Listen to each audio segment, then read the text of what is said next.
Kejar realisasi PBB 100%, pemerintah Kota Palembang memperlakukan penghapusan denda administrasi dan denda pokok bagi para wajib pajak di tahun 2024 ini.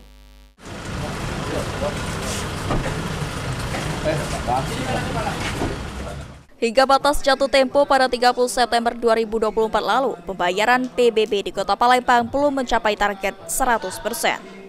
Terkait hal tersebut, dari Rapat Koordinasi dan Evaluasi PBB PJ Wali Kota Palembang, Uco Abdul Rauf Daminta mengatakan, realisasi serapan PBB di triwulan ketiga tahun 2024 ini lebih rendah dari tahun 2023.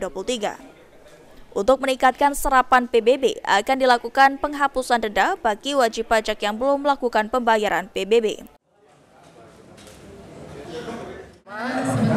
Kami menghimbau pada seluruh masyarakat agar tertib membayar pajak sesuai dengan jatuh tempo tanggalnya. Dan yang tunggakannya sudah banyak, ya, kita memberikan keringanan, ya kan, penghapusan denda. Ya, ini momen yang bagus, harus ditaati, dipatuhi agar tidak nanti kedepannya numpuk-numpuk lagi. Kepala Bapenda Kota Palembang Raymond Lauri menyampaikan, capaian target triwulan ketiga PBB sudah di angka 87,52% dengan rasio 83. Dengan angka tersebut, masih sekitar 9.000 wajib pajak belum membayarkan PBB di Palembang. Untuk mendorong kepatuhan pembayaran PBB, saat ini berdasarkan Perwali Palembang nomor 33 tahun 2024 dilakukan penghapusan denda administrasi dan pengurangan denda pokok PBB dan pajak daerah lainnya sebesar 75%.